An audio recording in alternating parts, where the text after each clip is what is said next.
Canada is about to welcome 500,000 new immigrants a year. 500,000. That's 500,000 people. That's 500,000 people coming into the country looking for homes to either buy or rent. Seriously, 500,000 people. Am I the only one thinking about this, like the logistics of it all? Please let me know in the comment section that I'm not crazy, that I'm not the only one thinking how we're going to fit 500,000 people into this country each and every year. Not to mention, they will all need ways to get around. About 500,000 people will need ways to move around in Toronto and Vancouver. How's that traffic looking right now in Toronto and Vancouver? So as I'm trying to rack my head around this 500,000 figure, let's really dive into the topic. Who and what target group exactly is the government looking to bring in? The federal government will use their newfound powers to handpick immigrants to address Canada's labor shortage. They will increase the sponsorship of parents, of grandparents, and start issuing temporary visas for spouses. Now, as an immigrant myself, Canada's strength is its diversity. It's this diversity that allows us to live here, call this place home, and we live here without some of the fear and worries that's associated in other parts of the world. So I'm all for immigration, but my real concern is our infrastructure. Is it built to handle the influx of 500,000 new people a year? I'm thinking hospitals, I'm thinking healthcare, I'm thinking transportation, not to mention housing. Our hospitals are beyond capacity, not to mention our crazy housing market, where people who've been living here for a while are having a hard time saving up for that down payment. They're having a hard time making monthly rent payments with how crazy rent is. And we have some of the worst traffic in all of North America, in Vancouver and Toronto. I'm pretty sure if you're in those areas, you know exactly what I'm talking about. Now, to add some more context into the discussion, it's important to understand how many new immigrants have come into the country recently, because it's important to have that little bit of historical information. In 2021, Canada welcomed about 405,000 new immigrants into the country, despite the pandemic and all the restrictions around it. In 2022, this year, we're on track to bring in close to 431,000 newcomers. I mentioned a little while ago that the government's been given these new powers. Well, what's all that about and what does it really mean? Our normal immigration works on a points-based system. The more in demand your skills are, the more points you get, which increases your chances in this called a draft lottery to be allowed to enter the country. With the new 2022 federal budget that was recently passed, this budget allows the government, it gives them these special powers to allow them to bypass this point system altogether and start handpicking immigrants however they want. With these new powers, the government needs to be really focused and make sure they're using the powers in the right way and making sure that this target of 500,000 new people a year, they need to get this right. The government should target industries with high job vacancies where there is a major labor shortage. I'm thinking healthcare. We need to bring in more doctors, more nurses, more specialists, take care of our people. We need skilled tradespeople to make sure we can build the infrastructure. And that list goes on. But the point is they need to focus on how to address where the labor shortages are. And on top of that, we need to make sure we're focusing on balancing regional population. Not everyone can be crammed into the GT or the GVA. There are communities in Canada, outside of Toronto and Vancouver, outside of these major urban centers, that are seeing population declines. These communities need people, and we should be focusing our immigration on making sure every community, every center, whether it's Saskatchewan, whether it's Alberta, Winnipeg, the Maritimes, etc., they're all booming with the right amount of people. And there really is a need outside of Toronto and Vancouver to bring in population. Just recently, New Brunswick, they announced that they are cutting income taxes and property taxes to encourage more people to call New Brunswick home. The province also announced other tax changes, giving developers and landlords more incentives to produce more housing. And speaking of housing, house prices are expected to fall another 14%, and I'm going to talk a little bit more about this later in the video. And some economists are expecting the market to bottom out next spring, just in time for the next wave of new immigrants looking for housing. According to a recent poll, Canadians are generally in favor of immigration, which makes a ton of sense. As I mentioned before, Canada's strength is our diversity. And I'm all for immigration because immigration will support Canada's economic expansion, will allow us to support our aging population. We need people today to fund tomorrow's CPP payouts. But in order for us to really recognize and capitalize on this economic expansion, the government needs to invest in infrastructure. They need to invest in affordable housing because that is a massive amount of new people coming to the country.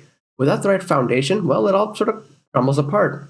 Do me a quick favor and take a second and hit that like, subscribe, and thanks button on the bottom of this video, because each engagement with this video, whether you hit that like, subscribe, or thanks button, or even a comment, it's engagement, and it tells me you want to see more of this content. And the more of this content you want, the more of this content I produce. Simple as that. Ontario is the largest province in the country by population, with the GTA on its own bringing in thousands of new people each and every year. And Ontario's government has a plan on what the future of housing should look like, because immigration is driving up demand in a province that is woefully short of housing supply, not to mention the tradespeople to build and maintain this infrastructure. The facts: Ontario welcomes roughly 200,000 new immigrants each and every year. That's 40 to 50% of Canada's overall immigration target. And in the best year Ontario's ever had in its history, it managed to build about 100,000 new homes in a single year. Now, this math doesn't sound all that bad if Ontario already had adequate housing supply, but it doesn't. According to Scotiabank, Ontario needs an additional 650,000 new homes in order to bring the province in line with our growth expectations. And the reason we have such short housing supply is because the province's population has been growing faster than we can build and supply new homes. And here's some of the measures that the Ontario government is introducing to tackle their new housing plan. They want to increase the non-resident speculation tax from 20 to 25%. This is to really deter foreign speculation. They want to freeze and reduce government charges to spur new home construction and really reduce the cost of housing. They want to build more density near transit, double the maximum fines for unethical builders, and allow up to 3 units to be built on a single residential lot without any municipal permissions. This is part of the plan to build 1.5 million new homes over the course of the next 10 years, essentially by overriding zoning laws. What can we expect? We can expect a basement apartment, a garden, or a laneway home on the same residential lot as a primary lot. We can expect more duplexes, more triplexes, all in order to cram as much housing as possible in a single residential lot. And these units would be exempt from development charges and parkland dedication fees under this new legislation. Do you think this new plan that Ontario has to tackle our housing supply issue, will it really solve the problem? Or is it just more the same lip service that every government comes in, says something, goes out the door, then new government comes in? What do you think? Is this really meaningful? I want to hear from you in the comment section down below. And as part of the new housing legislation, the City of Toronto will be on the hook to create an additional 285,000 new homes by 2031. And its neighbor Mississauga will be on the hook to create 120,000 new homes by 2031. Brampton, 113,000 new homes in that same time span. And when I think about Brampton, I can't help think of the Brampton loan situation. And if you don't know what I'm talking about, I want you to check out this video and to really understand what is happening in the mortgage market, why some of our property prices are such sky high. When I did the research for this video, I was just appalled by what is happening in our mortgage market. So definitely check that if you're interested in this topic. Well, you might be thinking, well, how can we make sure that the city of Toronto, Brampton, Mississauga, and all the other cities, can they actually meet that target by 2031? Well, here are some of the details on how they can potentially meet that plan. Ontario is going to scrap a whole bunch of fees, such as development charges, parkland dedication levies, and community benefit charges. Conservation authority fees for development permits will also be temporarily frozen. Conservation authorities will no longer need to consider factors such as pollution or land conservation when approving permit requirements. They're going to also streamline 36 conservation authorities into one single agency. Sticking with the housing theme, if we zoom out of Ontario, what does the housing market look like for the rest of the country? And if you've been living under a rock or just not paying attention to any single news, the housing bubble is bursting. In fact, it's bursting globally. Recent buyers and overstretched investors who went all out to scoop up as many properties as possible, they're all in jeopardy because of these climbing rates, especially in Canada.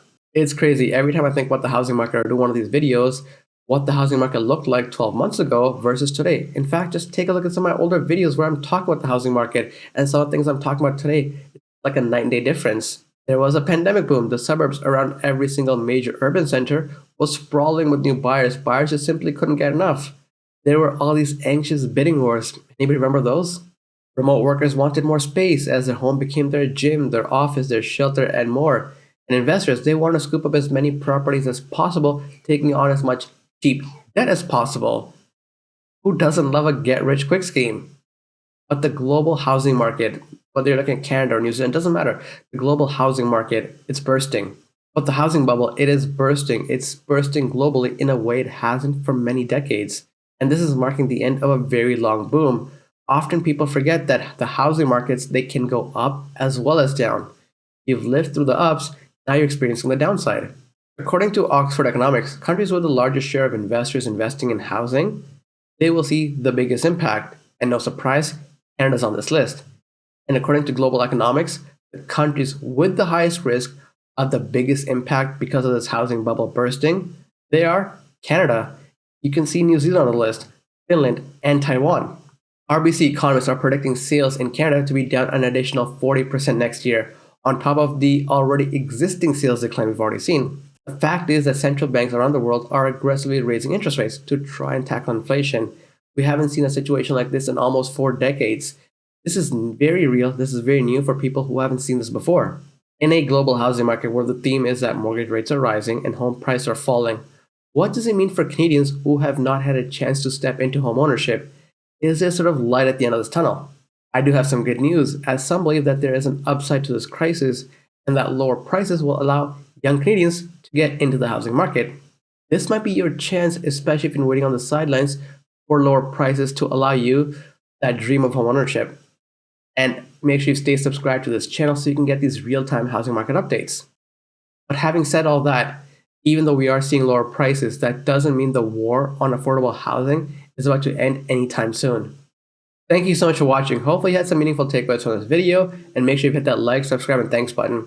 I have some amazing discounts and sign-up bonuses available in the description of this video for products and services that I use on a daily basis, and I really want you to just try them out because you have nothing to lose and maybe you save a few bucks. But definitely do check them out. Everything is in the description of this video. I'll talk to you in the comments section.